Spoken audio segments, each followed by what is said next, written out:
Hello,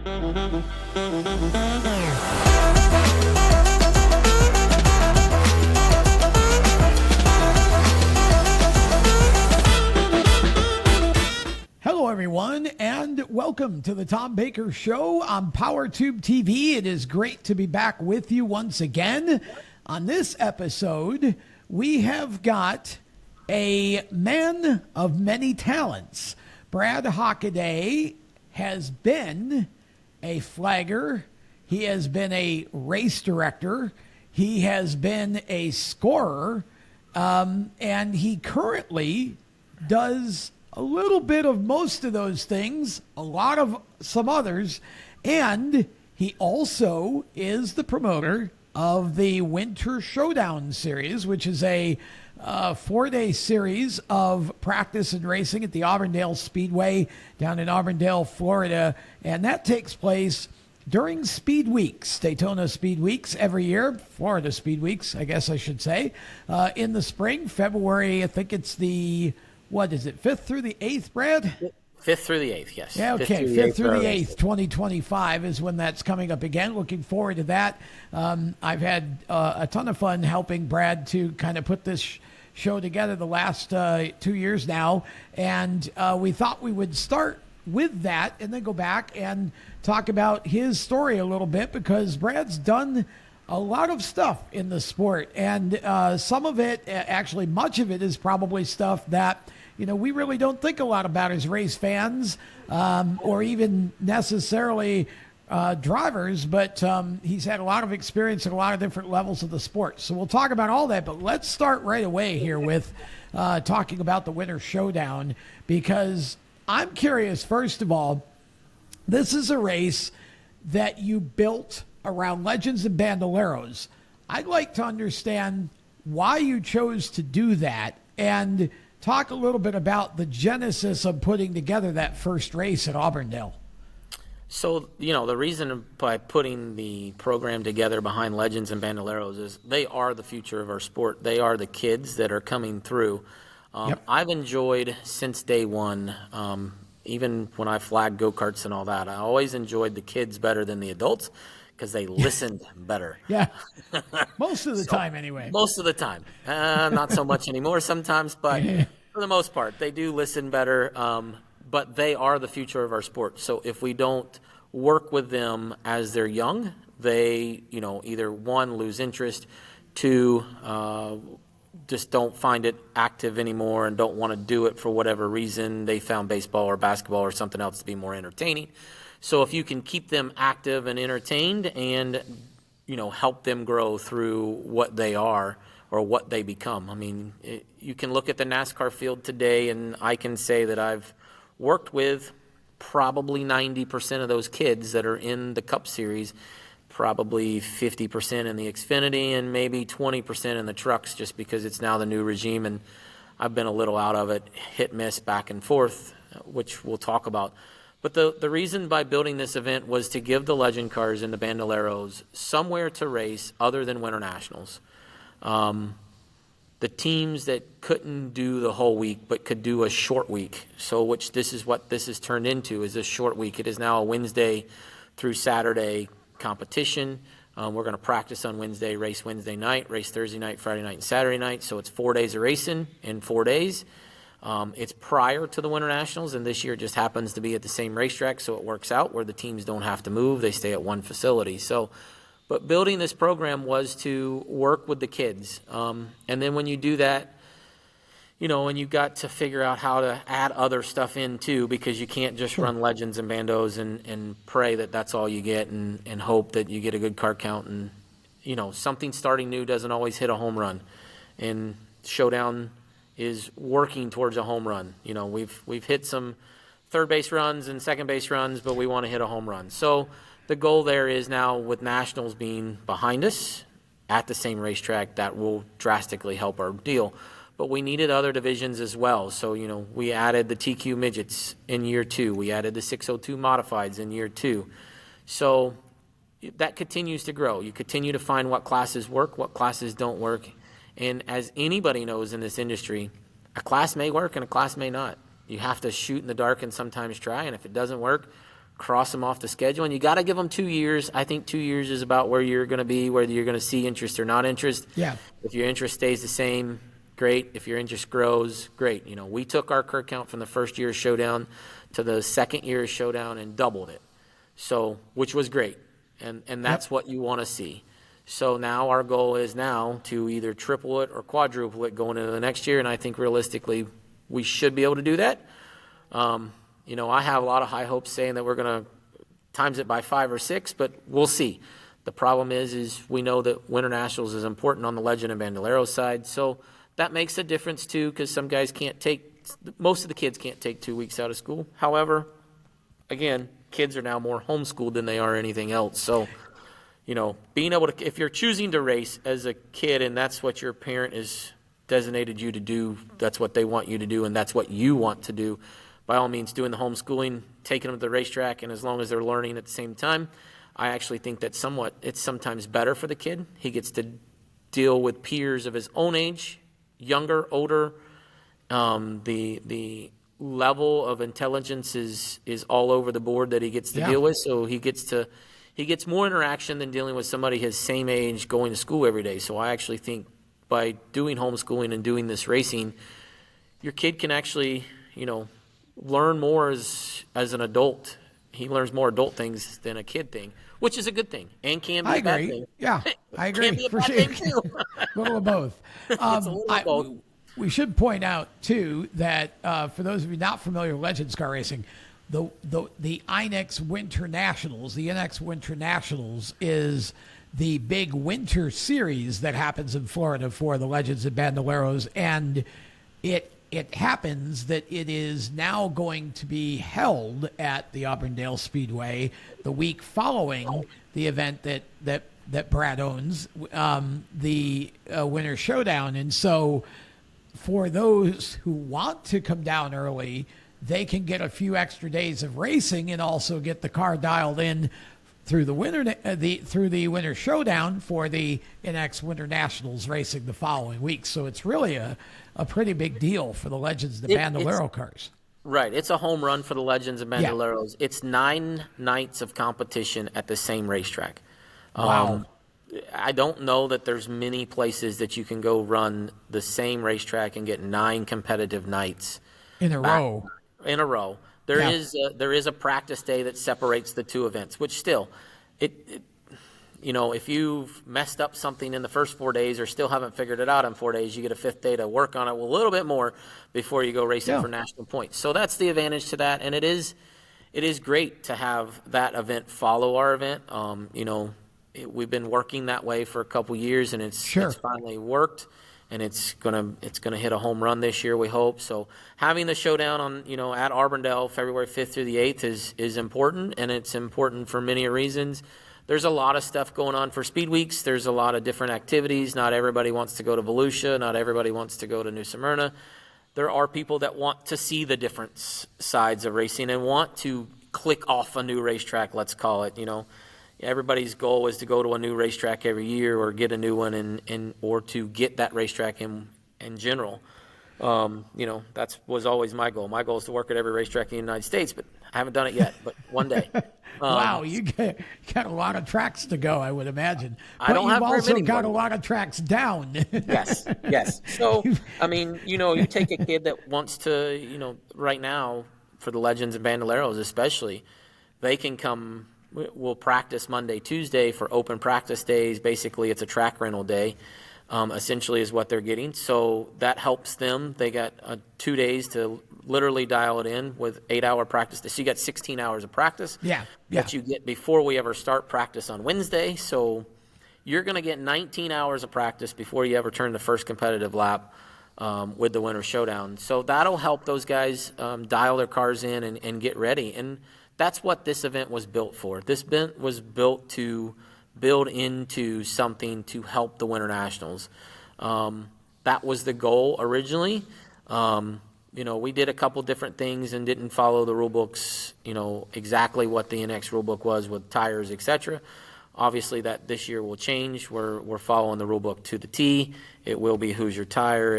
You know, so some of those things differ now because the competitors that have run with us for 2 years on American racers will now be running on Hoosiers. So they'll need practice time to change their setups. So this will drastically change the outlook on things, and it helps them because now they're going to be on the same tire and everything that they would run for nationals as well.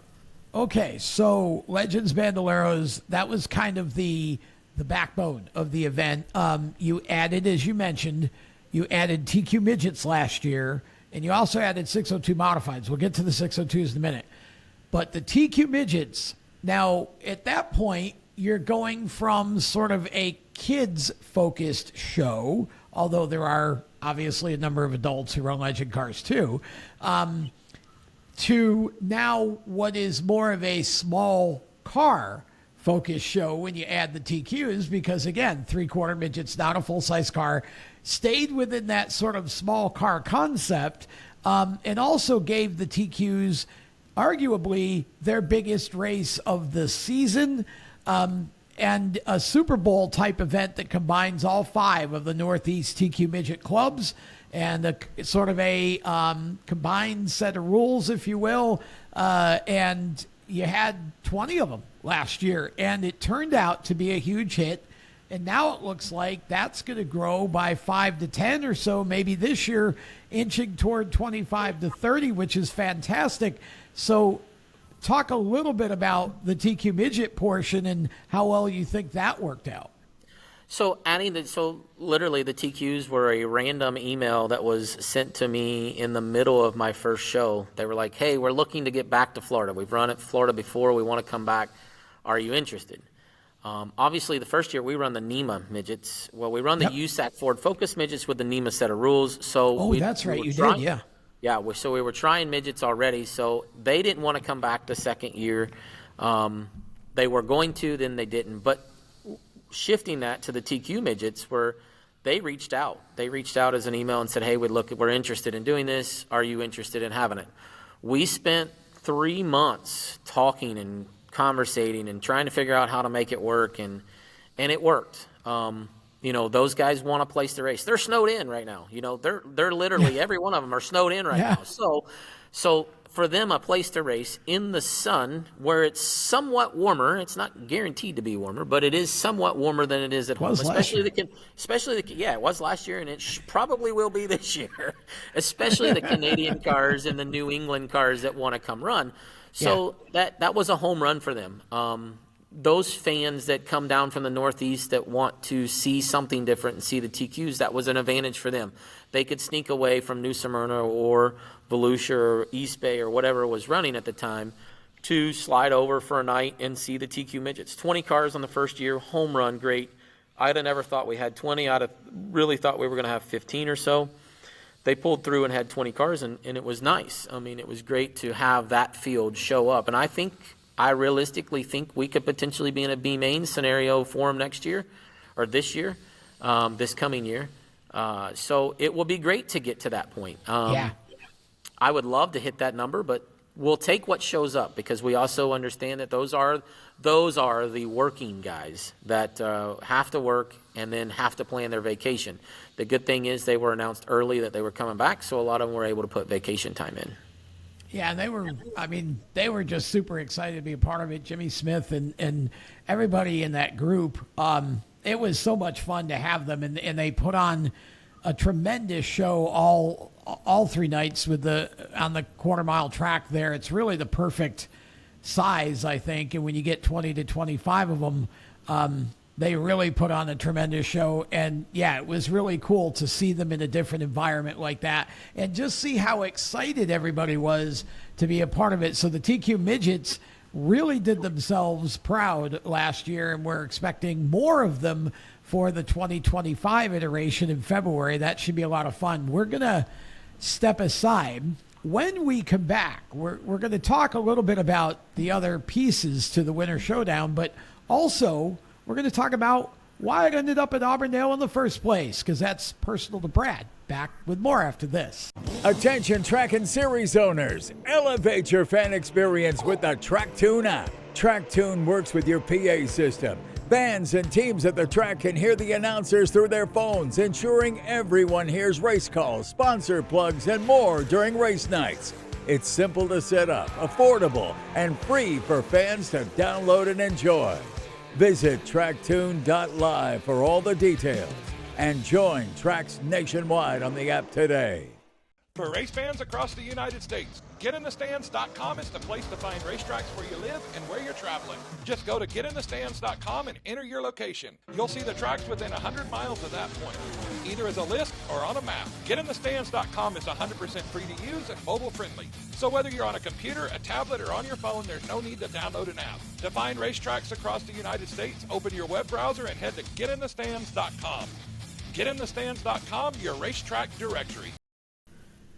Welcome back to the Tom Baker Show, and we have Brad Hockaday with us. Brad, again, the owner and promoter of the Winter Showdown Series, February 5th through the 8th. 2025 will be the third annual Winter Showdown at Auburndale Speedway in Florida. And let me get the background out of the way first, and we'll go back to talking about the race a little bit.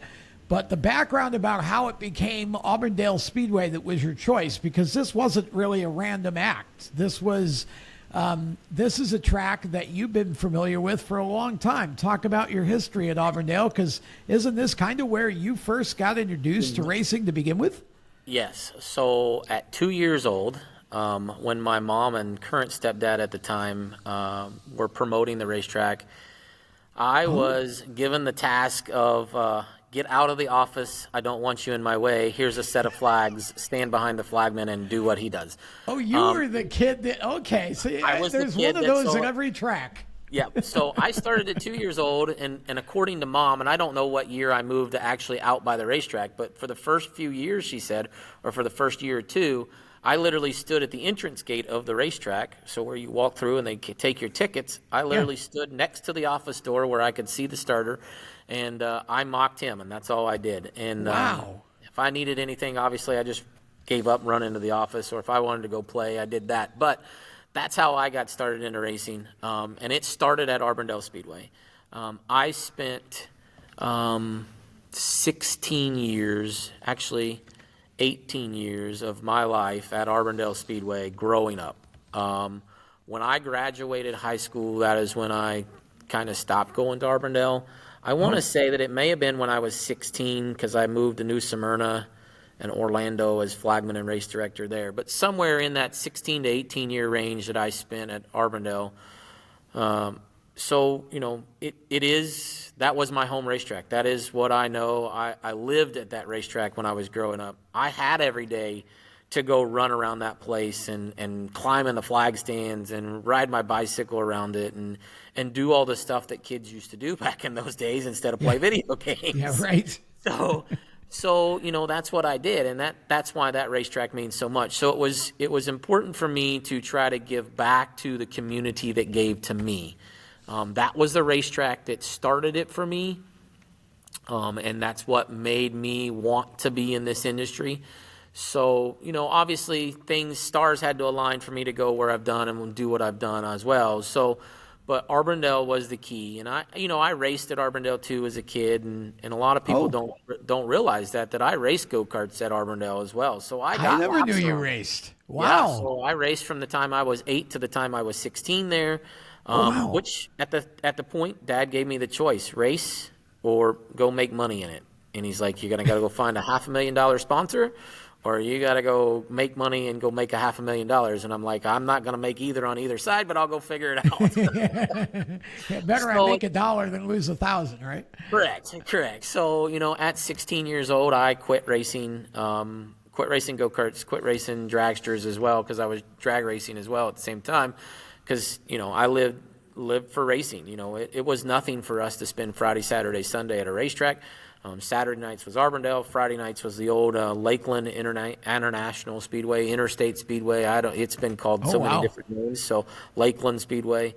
But it was the little quarter mile that is no longer there. And obviously it was taken away when they built the 5/16 mile for the what was then named USA International Speedway, which is now a warehouse. I think it's an Amazon warehouse now. Oh, boy.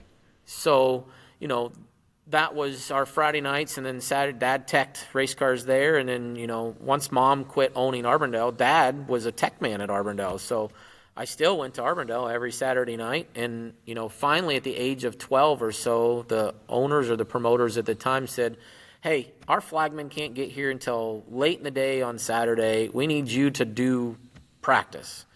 Do you mind doing practice? And I'm like, well, I'm only 12. They're like, we don't care. We need to and you're the only kid that is here from the time that the gates open till the time the gates close. So you got a set of flags. You are going to do practice. So I started at 12 years old in the flag stand. So I'd flag practice, and that's where my heart is. And when I think of racetracks in Florida, that's number one to me. So that's why Arbondale was so important. It was important to take something back to the community that gave to me. So that's why I chose that place, and it will always have. I mean, now it's under different ownership and et cetera, but, I took a random phone call to Rex Guy and said, hey, Rex, here's what I want to do, and I want to do it at your facility, and here's the reasons. He's like, I'm sold. I'm done. No more questions. That's great. We'll sign a contract. We'll figure it out. Swing by. I want to meet you in person. He had met me, and we'd talked, but we never sat down and had a good long conversation. So sure. Went to the office for a meeting, and I think I was there for 2 or 3 hours. Just Rex and I catching up on why Arbondale was so important, what I wanted to do, why I wanted to do it. And, in that's a lot. When somebody can come in and do that, and a promoter will sit and listen to you. I always say, you never know what's going to happen until you try. I've learned that owning a business, your worst answer is no. The best answer is yes. Maybe you'll get a maybe. You never know until you try, and you never know until you ask the question. And you have to accept no sometimes. And I was pretty adamant that I didn't think Rex was going to do it for me. And then Rex said, yeah, we'll do it. I don't have no problems. We're going to do this. I don't race these weeks anyway, so we close down for our winter break because we don't want to run against anybody. But if you want to do it, have at it. So, and that's what we're doing. Yes, we are running against New Smyrna. Yes, we are running against Volusia. But those tracks are all so far away that the people that want to watch racing in the Arbondale area community, Polk County, it's a 2-hour drive, almost a 2.5. And then you deal with Orlando traffic. You're talking 3 to 3.5 hours to go to New Smyrna or Volusia to watch, Winter Nationals and whatever they're running there. So, whatever their program may be, that's great to do maybe one night out of the week, but you're not going to want to do it every night. And then there's a chance to hit a racetrack right down the street for 4 nights of racing. Why not take the opportunity? So the community has reached around us, and it's continued to grow every year. The fan count has grown every year, which is great. That's what we want. And we hope that more of them will come back the next year, and that they'll bring their friends, and that we'll get more people from the Northeast and et cetera. So, that's, again, like I said, giving back to the Arbondale community was what we wanted to do, and giving back to that region of people that, they may not have been there when I was there, but some of their kids and grandkids that were racing, the fathers or grandfathers were racing when I was around, are now there.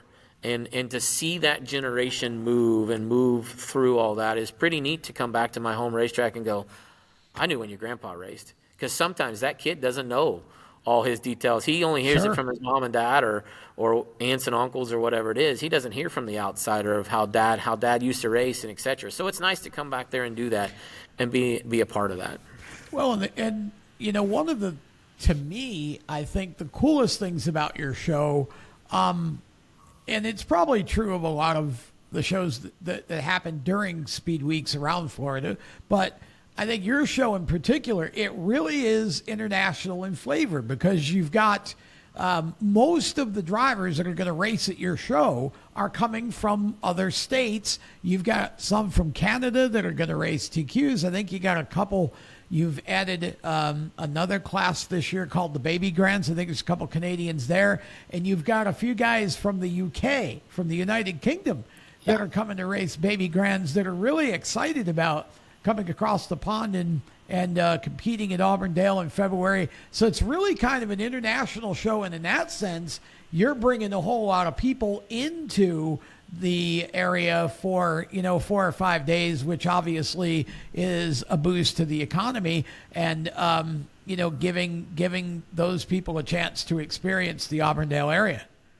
Right, and that, there's plenty of other stuff to do that, we obviously don't race until nighttime, so Right. we don't even hit the racetrack, I think, most days until 3 o'clock. I was working on that last night, and it's not final, but I think it's going to be most days, it's going to be 3 o'clock before we hit the racetrack. So they're going to have all morning to see things and do things in our county, that I grew up in and that I lived in from, 18 years of my life before I moved away.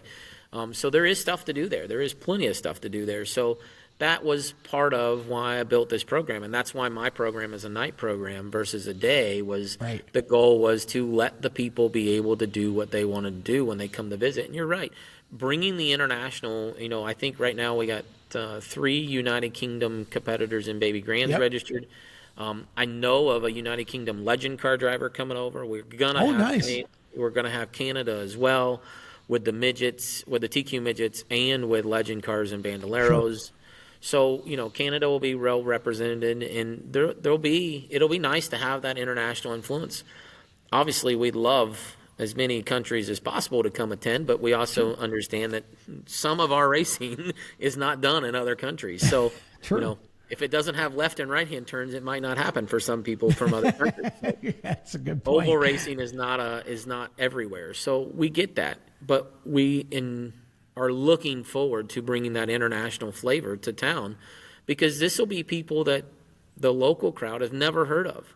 And these guys may find a new follower that goes back and follows them for their whole season.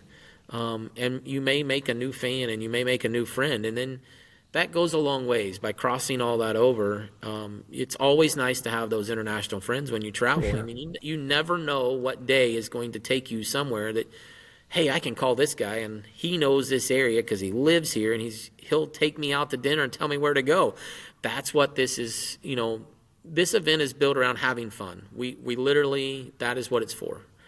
We come to town, we have fun. We try not to argue, we try not to fight. Yes, tempers are going to flare, but most of the time, by the end of the night, they're going to calm down, and we're all going to be happy-go-lucky, and we're going to sit around and have a conversation. We're going to go on to the next day. And that's what this whole venue is brought to, and that was my whole goal when I brought it back to Arbondale, or brought it to Arbondale, was, listen, guys, we're here just to have fun. All we want to do is race and have fun, and if you make money, great. If you don't, at least you had fun. Okay, so the 602 Modifieds, also on the card for the second straight year now. Started them last year, didn't have a lot of cars, but it planted a seed, and now it looks like the car count's probably going to relatively double, at least for this year. So year 2 of the 602 mods, why that division versus maybe any other choices you could have had? So the 602 Modifieds, and I feel like that they're the redheaded stepchild to the Tour mods. I agree. And they are not and if you think about it, those are kids that are coming out of Legends and Bandoleros running those before they go to the Tour mods. So those kids, and not all of them are kids. I mean, we all know that there's the mixed variety, but that group of cars does not get a prime shine place to shine and race. And so we added the 602 Modifieds within 30 days of the event last year, had 7 cars. Great. That was more than I actually expected. I expected we'll be around 5. Have 7 cars. This year looks like we're going to double, maybe more than that. We'll see what happens. With them running at New Smyrna, they can't run there till Sunday. So this helps that 602 Modified situation. But again, adding those were to give them a prime spotlight. This is a place that they can come run, and they can be a spotlight division. Where they're not brushed underneath the rug or running against the Tour Modifieds. And that's what happens to them at New Smyrna. They're the redheaded stepchild division because they're not Tour Modifieds and they're not super late models. And that's not our goal. Our goal is there is no premier division at our shows. Every division is treated equally. And our goal is to have our shows done in 3 hours so that you are no longer sitting there more than 3 hours and you have seen every action of every class, and there's no premier class. Everybody runs about the same number of laps. So that's what our goal was, and that's why we brought the 602s in. It was to give them a prime real estate of place to race. And then the Baby Grands obviously added this year, 14 or 15 of those. Quickly, why add the Baby Grands? The Baby Grands actually reached out to me. They wanted a place to race in the winter. So again, we're adding a class because they reached out. That's why we're running them, to be honest. They reached out and asked us to add them, so we added them. And like we said, already 3 drivers from the UK, and you may get 1 or 2 from Canada. So again, more international flair. Back with more with Brad after this. Attention track and series owners, elevate your fan experience with the TrackTune app. TrackTune works with your PA system. Fans and teams at the track can hear the announcers through their phones, ensuring everyone hears race calls, sponsor plugs, and more during race nights. It's simple to set up, affordable, and free for fans to download and enjoy. Visit tracktune.live for all the details and join tracks nationwide on the app today. Welcome back to the Tom Baker Show on PowerTube TV. The show, as always, being brought to you by TrackTune. And TrackTune, one of the sponsors of the 3rd annual Winter Showdown Series event at Auburndale Speedway coming up February 5th through the 8th. And we have the promoter of that event, owner and promoter Brad Hockaday, with us on the program. And there is so much depth to Brad's racing experiences and what he's done in the sport. And a lot of it, most of it, kind of behind the scenes. You hardly ever see him for most of a race night because he's in the tower doing any one of a number of things. And that's what we're going to talk about in this segment. Brad, you told us in the first segment you kind of grew up at Auburndale, your family promoting the track, and you started flagging. And you were flagging practice there when you were 12, which is crazy. And I actually first met you, I think you were about 18 or so, flagging the Daytona WK dirt kart event that happens every year between Christmas and New Year's. A huge event. I think that's where you and I met. Can you kind of walk us through how did flagging at Auburndale turn into flagging at all these other levels? Because you've done a number of levels of the sport and a number of major series over the years. Yeah, and it's been a roller coaster, to say the least. I started at my little local racetrack, and one night, I actually think I was about 14 years old, 12 or 14 years old. I was standing behind the flagman at Volusia on the asphalt track when it was still the asphalt track it was the little asphalt track. So what is now the go-kart track that literally that racetrack doesn't even exist anymore. And Roger Slack. Okay. No, that would have been Todd Fisher and Ted Osted, which Ted Osted is still with Atlanta Motor Speedway. Todd Fisher and Ted Osted, which worked for U.S. Legend Cars at the time and NX, approached me about coming to Charlotte. Well, Roger Slack was working at Charlotte as well, so that started that trickle effect. So I started doing some stuff, and I knew Roger Slack from ASA when I'd stood behind him in the flag stand, in the grandstands as a 10-year-old kid, and hadn't seen him for a while. Well, I knew that where he was going, and you just build your contacts and stay in touch with him, and that's what I did. And I landed at Charlotte doing some summer shootout stuff, Legend Cars. They brought me in to do some national stuff. In that aspect, WK, I met WK, Buddy Long, and that group at the time, and Tony Barton, and Randy Kugler was involved in. Yep. And he was the president, and they were like, we need help at Daytona. You want to come up? We know you know a little bit of everything. You're young. You can figure out how to run this scoreboard because we can't figure out anybody to run the scoreboard. So I was brought in originally at WKA at Daytona to run the scoreboard. And then I run that for, 5 or 6 years because I was the only one that could run it and keep up with it. And then that time, the flagman of WK National Series was retiring. And they're like, hey, we know you know how to flag. You want to flag? Start taking practices over, start doing qualifyings, and then next year it'll be all yours. So I think it might have been 2 years. It took me 2 years. I think 2 years. 1 year I did practices only and helped, and then the next year I did practice and qualifying, and then by the third year it was all me. Stuck doing Daytona with 2,000, 3,000 entries or whatever it was. I remember the year that was 3,278 entries I think we had in 4 days, and I was like, Jesus, I flagged all that. It was a lot. So, and then from there, the contacts, the building your contacts and going to do, when I was working at Orlando and New Smyrna, then Neymar's Midgets. And Neymar's Midgets hired me as director of operations, and I did that straight out of high school. I literally graduated, and I moved to Indianapolis and did director of operations and marketing and was starter and race director and scoring for them. I did a little bit of everything. And all that time, Mom owned the racetrack and flagging, and, Dad and I run a go-kart series when I was a kid. I raced go-karts. And then I'd flag every other division except the divisions that I raced. Okay. So we'd run all my classes back to back, so that I would flag, and then go race, and then I'd come back and flag, and then go race, and that was the routine. So, there was days that we didn't have a score. Dad's like, "You got a score?" I'm like, "Okay, well, I'm the only one that knows the go-kart numbers because I'm young. I got good eyes, so." Okay, I'll go do that. So, I learned over years. I did a little bit of everything at a racetrack, and it doesn't hurt to learn it. I mean, I knew that at any day that any of my skills could be used. So over the time, all that is just, stacked on top of each other. And sure. We went from WKA, I went to Neymar's Midgets, and then while I was at Neymar's Midgets, I got a phone call from ASA and USAC, and hey, we're looking to hire people. And so then I end up at the ASA, what was originally the ASA Tour back in the day. And, I worked for them for 3 years. And I did, I was in the tower for one series, in the flag stand for another series. I did TV liaison. I did timing. I did a little bit of everything. I was assistant race director.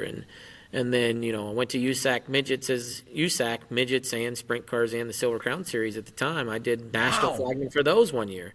And I stayed there for a while. So I just jumped around because I chose this sport as where I was going to make my living, and this is what I was going to do. And, over those years, I finally built a business. I don't know whether I was smart yet or not on doing that, but I'll tell you in about 50 years when I go to retire. So, I did that, and, I joke about it all the time. I don't know if I was the smartest, but it is the best thing I've done, and it has led me to contacts and to do stuff that I never would have done. I never would have dreamed that I would have ever worked for ARCA and NASCAR and done all that side of it, and did IndyCar for 4 years. And, I'd have never thought that in my life that I would have done it. But it was funny, when we talk about this now, I found somewhere digging through my stuff as I was from a kid when Mom saved everything, and I was cleaning up and repacking stuff because she had moved. And I found what my dream job was, and it was to work in motorsports and be a flagman for NASCAR. Well, I'm like, I checked that off. So now what's the next goal? And, it's nice to, and I wrote that as a kid. You think about that. I wrote that as a kid. That's all I wanted to do. So I did it. I achieved my life goal. It's incredible. I flagged for IndyCar. I did all that. I flagged some stuff for NASCAR. Never thought I'd ever step in half of the flag stands that I ever stepped in. Never thought in my life I would have worked for 390 racetracks over my last, I don't know how many years, 35 years, 390 racetracks that I physically have worked at. And that includes temporary facilities that have been built to be racetracks. Sure. Currently, I'm sitting at the Gateway Dirt Nationals, do timing and scoring for this event. We've been here since day one, doing timing and scoring. So the company just grew, and it grew into something where it's taken off. We do so much timing and scoring. I do race directing. I still flag every once in a while. So I'm still doing it all. I've managed to make sure that I flag one race a year to keep my flagman status, because that's a rule in our world. You got to flag one race, or at least an A feature. So, I started flagging when I was 5 years old and getting paid for it doing go-karts. So, and I'm 40 now. So 35 years I've been a starter. So that's incredible. I want to keep that up. And so now I do the NASCAR U Series. Again, I'm back in kids. I'm flagging with the kids. And a lot of people go, why do you flag the NASCAR U Series? And I'm like, yeah, I understand. They're 5-year-old to 15-year-old, and they're hell on wheels at times, right? And they can be trouble. But they, again, are the future of our sport, just like our bandoleros and legends. And that's why I've always said I want to do something for the kids. And I've always tried to do what I can for the younger divisions and the younger groups. Because without them, we can't go nowhere. I will not have a job in 10 years if we don't keep the kids interested in this sport. So I got to keep them interested, right? So you want to work with them, and you want them to be there. So that's why I've done all this stuff. I mean, like I said, going from the bottom to standing in behind a flagman and going all the way to the top, and now I own a business in it. And the amount of contacts that I've built over my years, and I've always said I don't use or abuse my contacts, but I keep them close, because you never know what day that you're going to need to call somebody, or somebody's going to call you. Absolutely. And say, hey, we need somebody. We need this position filled. And, that's where I'm kind of at. I mean, COVID took me down for a while. I was shut down for 57 days. There was no racing.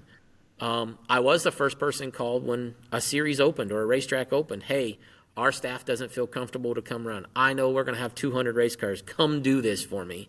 And so I went and did it. Wow. I don't have a problem, right? Our staff doesn't feel comfortable. Come do timing and scoring and race directing, so that we know that with 200 race cars we can get through in a night. So that was what my company was built for, was to be that, and we do a lot of timing. We do, like I said, our majority of our stuff is timing. We do sell stuff as well, but again, I built this company from just a vision, and it is what it is today. Yeah, that's what I was going to ask you. And your company, of course, is Professional Motorsports Solutions. You do mostly scoring now, am I right? I mean, I know that you're doing some race director things with the Legends Series again this year, and different stuff that, and of course your event, which we'll get back to, but Professional Motorsports Solutions is mostly timing and scoring related, is it not? And you've done series from road courses to dirt tracks. I mean, you've done it all. Yeah, we don't care. If it races, we'll time it. So, we start our year. We don't start our year. We start 2025, and just like we have for the last 10 years now, we're going to start with snowmobiles. We're going to race snowmobiles. So we'll do the timing for the Snowmobile World Championships, which we've had for 10 years. Wow. We've had that contract for 10 years. When they moved to transponders, we were the first person they called. They asked somebody, and somebody said, you got to call Brad Hockaday. He's the only one that's going to get it right and get it right the first time, and he's going to stand behind his product. And we do. We stand behind everything we do. The majority of the stuff that we do as Professional Motorsports Solution is literally going to events and doing big events. Like I just said, Snowmobile World Championships. We do the Gateway Dirt Nationals. I basically subcontract myself out on my company side, but I sub myself back out to do road course racing all the time. We do big special events where there's so many race cars that a local racetrack just does not want to take care of it, which is fine and understandable. We know that there's a tight niche in that market for people to be available. But the biggest side of our company, believe it or not, is our sales side. Our sales, that we sell anything and everything that racetracks need. Flags, radios, headsets, timing systems, scoreboards. We sell all that. Wow. For a racetrack where to need it or need something, you can call. Call us. We'll find you the best price. We work with just about every manufacturer in the motorsports world to try to better your price. We're getting a bulk discount because we're buying stuff in bulk. So our goal as a business is to pass some of that discount on to the customer. So sometimes you can get it cheaper through us than you can actually buying it through the wholesale company, because we understand that every racetrack if they can save $1,000, they'll spend that $1,000 somewhere else, whether it's in the purse, whether it's in upgrading something else or doing something else. So our goal is, and I always say, if a racetrack's not in business, I'm not in business. So I need every racetrack in business so that I'm in business. Yeah, absolutely. Well, it's something different every day for you, and you're doing what, about 150 events a year? Yeah, so this year will be 198. I'll physically have spent 198 days at a racetrack, whether it's setup days, race days, etc. So you take that. I did 200 last year, so I'm right on target. I'm going to hit. I lost my 200 this year thanks to rainouts, but that happens. And that is the other thing that a lot of people don't understand in this sport. We don't get paid if it rains. If the event doesn't happen, we don't get paid, right? So there is a lot of, that's why we rely. I love the road course racing because we race in the rain. So it's a guaranteed paycheck. So I love that. Yeah. And that's our strive is to do anything and everything in motorsports and work in every form of it for that reason. We want to be involved in all of it. Well, and you certainly have been at one point or another involved in a lot of it, and in a lot of different capacities, which I think is really cool. You've all of your sort of glory has been in keeping events running and helping them to run correctly, because without good timing and scoring, it just doesn't happen. And I will tell the audience that Brad just did our O'Reilly Auto Parts National Indoor Kart Championship in Batesville, Mississippi. That's a 1,500 entry event. Some years we had almost 1,400 this year, but indoor dirt go-kart event, the world's largest one. That's an example of big shows Brad does. More with Brad after this. For over 50 years, FHS Superior Synthetic Oil has powered high-performance engines with unbeatable protection and speed. Whether it's drag racing, go-karts, sprint cars, stock cars, or your daily driver, FHS stands for high speed and delivers every time. Their advanced synthetic oils boost your engine's responsiveness, acceleration, and efficiency, giving you the winning edge on every lap. Visit FHSoil.com today to find the right products for your engine. FHSoil.com. Welcome back to the Tom Baker Show. It has been great to be with you. We got one more segment to do here with Brad Hockaday. Brad, always a fun guy to talk to. Brad has really been deep into the sport, but as I mentioned in the last segment, in a lot of ways that you don't necessarily think about when you're doing timing and scoring, or you're doing race directing, you're selling things like flags and other things that tracks need to those tracks. A lot of that is not out front stuff, but of course there is a good career as a flagger, which he still kind of keeps that going as well. And Brad, I can tell you, for watching him flag a number of events, Brad was very colorful as a flagger, and had a nice twirl, as they say, with both flags. So he was always fun to watch. Brad, back to the Winter Showdown, the third annual Winter Showdown at the Auburndale Speedway, taking place this coming February 5th through the 8th, part of Florida Speed Weeks. And you know, you've added, as we talked about before, you added the baby grands. It seems like each year you add at least one new class that you didn't have the year before. The baby grands came to you and said, hey, we want a place to race. You're kind of developing a big stage for smaller sort of second divisions or divisions that don't normally get big stages. You're kind of going to be the classic, if you will, for a lot of these divisions. Is that something that you kind of thought about consciously as you were building this show? I know it was about legends and bandos and kids in the beginning, but were you conscious of trying to kind of make this a premier show for a lot of classes that don't get the first or top billing class attention? That's not where I started at, but that's where I have landed. The first year was not built around that. It was literally built around legends and bandos, like bandoleros, like you talked about. And the second year was different. We added the TQs in the 602s, and we still run some local stuff. This year we won't run local stuff. We'll run all touring divisions that the racetrack never gets to see, right? So these fans never get to see these divisions besides legends and bandoleros. So it's something that is different, right? So it's different for the fan, so the fan has an option to see them. Yep. I never envisioned doing that, but it's just how it's fell. And we'll continue to do whatever we need to do to make it great, and make it the best event that we can possibly have. The funnest event for the fans, the funnest event for the drivers. And obviously that goal is, there's some of those little classes, as we call them back in our days, Tom. It was the small car nationals, right? Yeah. That's what I'd always like to do the small car nationals again. But some of those classes don't exist anymore. Some of them don't run on asphalt. So that becomes a problem. There's things that you would love to do and you'd love to race, and you go, oh, it's asphalt, not dirt. I can't do that. Yeah. And that's fine, and that happens, and that's okay.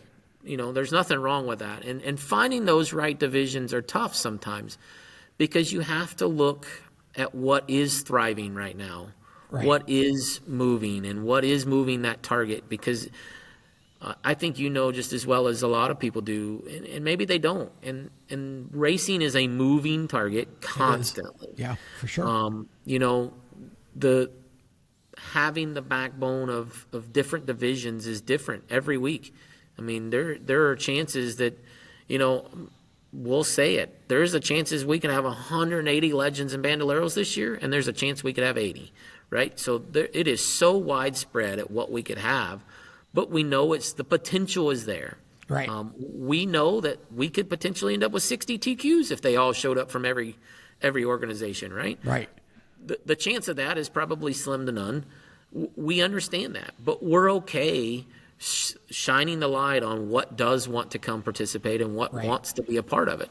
And that's our goal. Our goal is to shine those divisions that want to be a part of something that is great. And yes, it's growing. Yes, it's only the third annual. But hopefully, in 5 or 6 years or whatever it takes, maybe it doesn't take that long. It's shining, and we have so many race cars. We're parking them in the parking lot and going, we don't know where the fans are going to park, but we got race cars. So we'll figure it out. But, and that could happen this year. We don't know that. We're running 5 divisions. There is the chance that we could be parking in the front parking lot at Auburndale Speedway instead of using the pit area. That's an option every time we open the gate, and we know that. Sure. And do we want to see that? Absolutely. Do I really want to see it? Not really, because I know that we got a lot of work to do. But again, I signed up for it, and I'm going to do it. I'm not going to, and we're going to have the best time we can doing it, and we're going to try to do it as fast as we can as well. Like you said, I sit in the background, and I've learned how to manage time very well at racetracks, whether it's single laps under cautions with realigning the field as a scorer. As a race director, the goal is to clean up that accident as quick as possible and not go to red and keep the clock moving and enforce time limits, because at the end of the day, the racers are responsible for their own stuff as well. So if you don't hold them accountable, they just run away with it. So then you end up with a 60-minute, 20-lap feature, which is not the goal. Look, if you can't race 20 laps in 20 minutes in an Auburndale, by the way, in 20 laps, you can run in 4.5 minutes or 5 minutes. So if you can't run 20 laps in 20 minutes where you could have done it in 5, why are we still racing? So at some point you have to draw the line, and you have to be tough. And I get it. Sometimes I am the bad guy, and it happens. Yeah. But you usually brought it on yourself. And admit it, you kind of relish that role every once in a while. Yes, I do. I love it. I mean, and that's what and if you ask people in this industry, I do things and tell things the way I see it. I don't butter anything up. I don't sugarcoat anything. Right. You're going to get the truth when you ask something. And I think that's who I am. And I think everybody knows that in this industry. As a race director, that's who I am. I'm consistent. If I messed it up on day one, guess what? It's going to be messed up for the rest of the event, because that's how it is. It's just how it is. Unless I stand in the driver's meet and I admit that I did something wrong and I need to fix it. So, and that's how I am. I think that's how I got to where I'm at today. Well, I would agree in that, because I've watched you work and been, a part of shows that you're working at in a number of different capacities. And I totally agree with that statement. I think the consistency and, people know that okay, the rule's the rule, and the rule will be enforced the same way every time if Brad is in charge. So that's I would definitely agree with that. What if you get to see a lot of different types of racing over the course of a year because you work in so many different capacities, or disciplines of the sport? What are you seeing as far as the health of the sport, the business side of the sport, where is the sport going in terms of sort of the regional short track and regional event levels? And how do you sort of cull from that to influence decisions that you're making about the growth of your own event that you're growing down there at Auburndale? Well, and I sit back and I watch all these events and the events that I do that I'm involved with, and then there's a lot of events that I'm not involved with, but trust me, I know the owners, or I know the promoters, or I know who put them on, and I make phone calls and I send text messages and I find out all these details, because those questions you asked are very important to us. What is the growth? The growth is steady right now. I think you're going to see a little bit of an increase in next year. That's what I think we've seen our final downfall as our car counts have dwindled a little bit. And, the economy makes and it sucks to say this at times, but the economy decides what racing does. Yeah. If things are costing a lot of money, they're not spending their extra money to go to the racetrack. We understand that. I get it. Trust me, I understand it. So I think if our economy can turn for the better, which it appears it should head that way, we should see an increase in everything. Increase in competitors, increase in fans. What we hate to see is the decrease in racetracks. Unfortunately, that happens. And it happens for various reasons. Whether the promoter gets tired of being bashed on the internet or getting yelled at in the pit area by a fan or whatever that may be, a lot of people don't consider that what we do is we're doing this. Most of us are doing it because we love the sport. I know that by promoting Arbondale, I'm doing it for the love of the sport. Trust me, I don't have to do it. Yeah. All right, okay, I could find something else to do for a week. But I chose to do it, right? And I chose to spend money that I make with my business and put it back into the racing and give back to the community. I don't have to do that. And I say that that's a lot of things that a lot of people don't understand. Fans don't understand that. We all choose to be here. Whether for whatever reason we've chosen this to do, we've chosen to be here. Whether you're a track owner, whether you're a promoter and you're just leasing the facility, whatever reason you've chosen to do that, you've chose to do that for that reason. Right. And, we talk about it all the time, and I think you see it a lot too, Tom. The bashing of the racetracks don't help any of us. It doesn't get anybody anywhere, right? And so I think at the end of the day, we see this ripple effect, and I think everybody kind of sees it. I think this industry is one that rides a roller coaster quite often. We see an increase and then we see a decrease, and we see an increase and we see a decrease. Yep. And we've taken a decrease for about 3 to 4 years, and I think that now it is our turn to take our rise for 4 years. And I've been in this industry, like I said, I started flagging at 5 years old, so 35 years. But if you take my cognitive and saying that, okay, count 15 years that I've owned the business in this, I see this roller coaster that happens every 4 years, and it doesn't matter what the global effects are of that, the outside picture. But every 4 years, you see 4 to 5 years, you see the roller coaster. So we're in the downside of the roller coaster ride, and it should be heading up the mountain here pretty quick to come, and we hope that it's going to take a big spike, and I think the crowd counts will come up, and the sport is steady and it's sturdy. And it will be there. It is tough to gauge at times. There was talks the other day that potentially Gateway Dirt Nationals is going to be sold out to 42,000 people. I mean, tell me what people are going to go racing during the middle of December when it's going to be, by the way, it's going to be 30 degrees tomorrow outside, and we're going to race indoors. So, yeah, I get it. But still, at the end of the day, there's not very many, and I get this is an event, and that is what our goal is with the showdown. Our showdown is an event. We want to build it to an event, and it doesn't happen overnight. It doesn't happen in 2 to 3 years. It is something that builds with time, and it will only build as quick as you put into it or the competitors put into it. Yeah.